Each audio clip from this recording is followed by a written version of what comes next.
everyone. My name is Dana. I work at Le Robot as an ML research engineer working on vision language action models where we connect AI with robotics. And I'm very happy to be here on stage. Thanks for organizers to inviting me to provide this talk. And here's Yannick. Hello all, I'm Yannick Leo, leading the data science at Emerton Data. It's been 10 years that I'm building AI products, and I've been launching the AI robotic practice in 2024. So first, we want to introduce the robotic today, I mean the pre-generative AI era and the current limitations. So there are a strong variety, various robots we can split into. You have industry and services. In industry, there are a lot of robots handling, so mainly you are grabbing some objects from one place to another. Welding, assembling, usually assembling is with collaborative robots. Also a lot of cleaning robots in laboratory, processing in food, a lot of processing robots in food, and dispensing, you can have it in automotive for painting, or also in chemistry when you have to put a liquid and a certain amount of liquid. And then on the service side, it's been a while that we have some kind of humanoid. Here it's Pepper, 2016, if I remember well. Also, a new trend of mobile robots, especially useful for transportation to load and unload packages. In agriculture, transportation, medical, quite advanced robots in medical, even if there are lower number of robots here in cleaning, which is like the Roomba plus, let's say. So you have today more than 8 million robots operating around the world in industry and services. For instance, just to give you some key numbers, last year 500 robots have been installed, half of them in China. And then you have the strong countries. Japan is a strong country, USA, Republic Korea, and Germany, interestingly, is increasing the number of installed robots. France is a bit behind, as you see. On service parts, a lot of small, not so much advanced robots, but you have 200K professional robots, mostly in transport, but also hospitality, agriculture, and so on. So current robots have three main limitations. The first one is the high cost. So you have to spend 100K euros to have one robot, then there is maintenance, updates, and so on. Also the task rigidity, all these robots are really specific and lack of adaptability. So imagine there is something random happening in the production line, all the production line will stop. There is no reboot, there is no adaptation. Same, if the customer need is changing from 1 week to another, it's impossible to change the production line and the robots to adapt to these new customer needs. And the last one is the poor human interactions. So today you need to program, you need to connect with code to, let's say, configure the robot and so on. And there is poor vocal interactions within the robots. So over the past few decades, or even over the past decade, AI has been revolutionizing several fields, such as computer vision. We all know what is ImageNet. I don't think we need to introduce it, but it was the biggest data set led by the researcher Fei Li. And also, natural language processing had its ChatGPT moment, and ChatGPT moment, and right now the goal is not to build large language models with cognitive and behavioral competence, but also just to make them smaller and more efficient. And maybe you're familiar with SmallLM that was recently introduced by HuggingFace. So my next question is, when will robotics have its ChatGPT moment?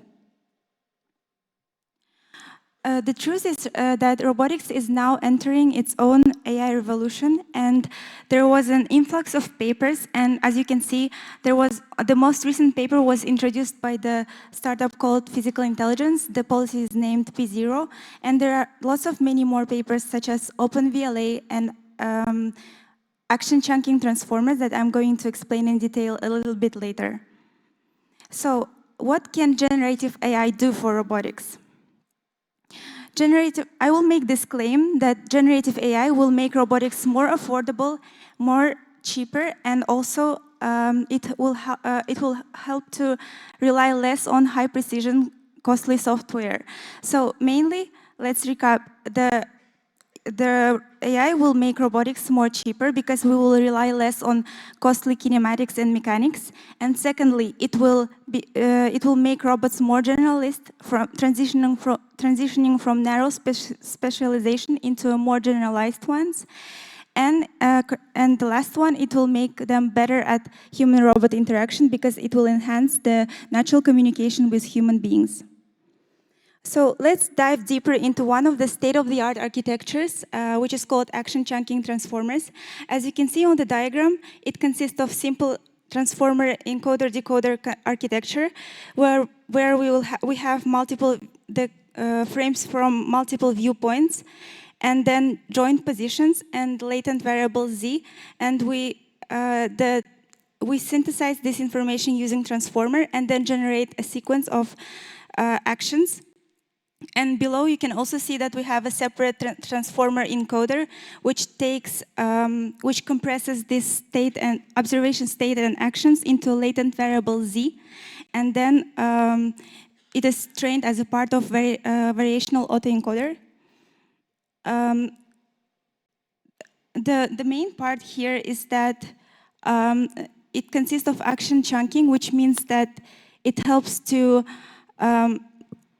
action chunking transformer basically is very good at high frequency actions and also low latency actions. So as you can see from the video, it performs quite well, and it can similarly be deployed on low-cost software, low-cost hardware, and also high-cost hardware as well. Here's another example of action chunking transformer. So the next question is how to connect Gen AI with robotics. For that, we need to know how humans learn, and I really like this example. Let's take football, for example. In order to analyze, you can watch the football hours by hours and analyze the strategies. You can also predict actions. That's what Gen AI is exceptionally good at, but you will never become, but let me ask you the question, will you become a great football player without, just by watching? I don't think so. For that, you need to get on the field, you need to feel the ball under your feet, you need to practice and miss several goals, and you need to train and repeat these drills over and over again in order to connect your body with your mind so that they will work in harmony. That's how, through trials and error, that's how the mastery is built. So similarly for robots, they need to experience the physical environment around them in order to learn and in order to try things out. And that's where teleoperation comes into play. Teleoperation helps robots to connect to the physical world around them and to experience these actions, not only observe and predict the strategies, but also to actually physically do. So let's just recap. Teleoperation allows robots to experience the physical world, and correspondingly, it leads to the collection of high-quality data that will help to build more general robots and AI models. Here, the example is, we have an example of teleoperation with SO100 ARM. It is available in one of our robot tutorials. Yeah, so let's proceed to the one of the most interesting parts is I want to introduce the robot and our mission. So our goal is to build AI, to make AI for robotics accessible to everyone. And essentially, we are building affordable and simple hardware at HuggingFace in order to make this, to accelerate the revolution of AI in robotics. And basically, we are just democratizing robotics for everyone. And our goal is to make sure that everyone, from the people from any background, can contribute to AI for robotics. And what we have achieved so far. So we noticed that AI is really revolutionizing robotics. And we just wanted to accelerate this revolution, and we sort of sparked the wave of innovation because by building affordable and hardware, we just increased the number of data sets being recorded and posted at HuggingFace Hub so that we have more data, more teleoperation data since robots became more affordable. Our arms cost around 100 euros each, which is pretty cheap, I guess, and it can really allow for collection of more data. So we also have our robot repository where people can contribute and build together. And as you can see, it was one of the trending repos. I think the statistics was made during the summer. So yeah, and we also organize hackathons. One of our latest hackathons were in Bordeaux. Organized in Toulouse, and yeah, the goal was to build robots, which cost around 100 euros each, to build arms, and then to train policies on that. We had two versions of policies: imitation learning and reinforcement learning-based policies, and people did it from scratch, and people from any backgrounds were participating, and I think it will be better if you will hear the feedback of from the hackathon from the participant himself. Yeah, thank you, Dana. So it's just a sharing. I don't know if we can click on this video while I'm talking. Yeah, cool. So just a sharing. So it was like 2 days, and we had the time to build a robot. To make some data sets, as you see. So here I'm just building the data set for inference, trying to get diverse setup in order to, let's say, cover a certain randomness of the task and variability. And with like 50 times you do it, and then you do what we call imitation learning, and then you manage to make the robot automatically do the task. Main feedback, community is becoming really amazing, really reactive. Don't hesitate to join. The robot is becoming more and more mature, easy to connect any robots within 1 week or even 1 day for some. And last point is like the community is composed in majority by students, researchers, PhD, not a lot by corporates. And as we saw, most of the use cases in industry and services will be driven by corporates. So we still have to make the link between the AI robotic community and the companies. Just a small word on the road to scale AI robotics, because as you see, you will say, okay, you can move some Lego and so on. How to scale?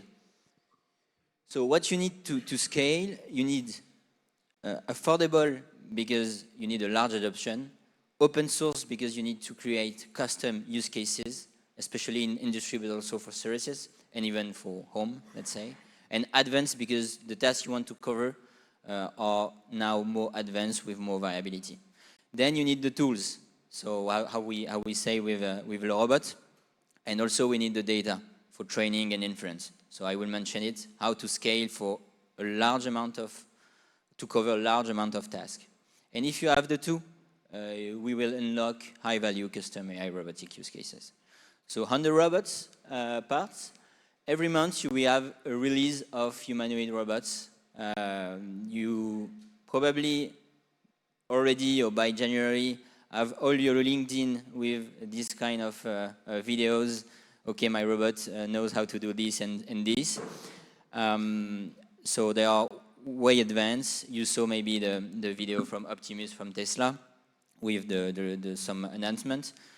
I want also to mention two robots specifically, Richie 2, that you may have a surprise in few minutes, and Unitree, that are open source, meaning that you can buy it and then connect to the robots and make them learn what you want. The last tick, high cost, is still high cost on the humanoid side today, but there is promising cut cost when these humanoid will be deployed at scale. Then there is a large traction. I will mention just two raises of the startup Figure AI, raised like more than 600 millions. I think it was this year. And Physical Intelligence, the one you saw on the video, raised with these videos 400, and the logic behind raised 400 millions euros this year. So there is a strong traction on the investment part with like a belief of that it will work. Then I just want to insist on the learning by watching part, and so it's easier and easier to train a robot, right? Just imagine and project yourself. So you go in a factory, you go with your teleoperation, you put your humanoid doing the repetitive task during one day, then you train. Next day, it can be a robot that is coming to the factory, right? So it's incredible in terms of value. It will have also an incredible impact on society that we need to think of. And then I just want also to mention the reinforcement learning part, which is really useful, like training by making some errors. It's quite useful for the work that is a challenging part. Then the road to scale to cover a large number of tasks. One possibility comes from the smart glasses. So the smart glasses, Meta said like that they sold maybe 700K smart glasses like last year. And so they can collect a lot of data, you check on this page. And there are some promising research saying that we can make some transfer learning from what you have in the smart glasses to the robots. So imagine you collect all the data from all the smart glasses and train robots, you can maybe cover with high efficiency. Here I'm not talking about, let's say, compliance, security, and so on. There are a lot of things to say. But just in terms of potential, it can be crazy. So all in all, a lot of use case in the industry. Even from 2024, like BMW and Mercedes already deployed some humanoid in the factories. A lot of use cases on services, and even at home with a lot of startups that are positioning themselves here. So just last question, are you ready for 2025? If so, I think we can move to the surprise.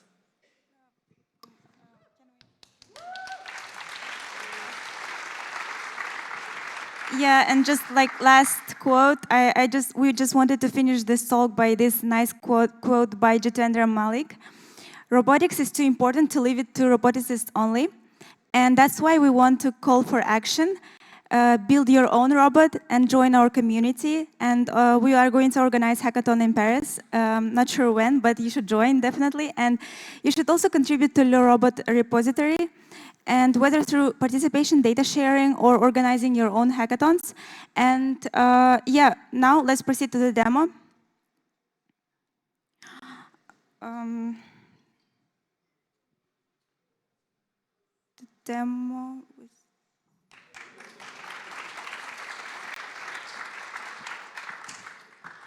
So here we have a robot from, it's Richie 2. And it's a robot from Poland Robotics team, which is based in Bordeaux. Huge thanks for them for providing the first version of Richie 2 to HuggingFace.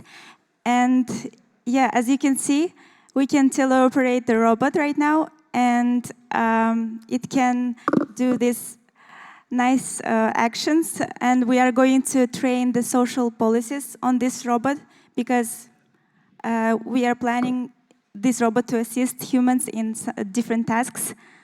So he is quite good. and it's being teleoperated by Remy behind the scenes.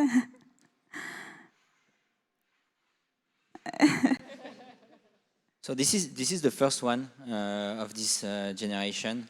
It has been received like on Monday and already connected to Le Robot. So just to let you know that it's really quick to configure. Yeah, and actually the policies that I mentioned in the beginning, action chunking transformer, can also be trained on this kind of robots, not only on low-cost hardware, but also on more advanced humanoid social robots. And again, just to mention, it is the robot that was made by Poland Robotics, and huge thanks for them. I just put their logo here, but it's not shown for some reasons. But yeah, don't hesitate to contact Guys, them. come on stage. Thank you. Yeah, to thank you. Come on thank stage, you please. to organize this. Yeah, this Guys, is Poland Robotics come, team. come.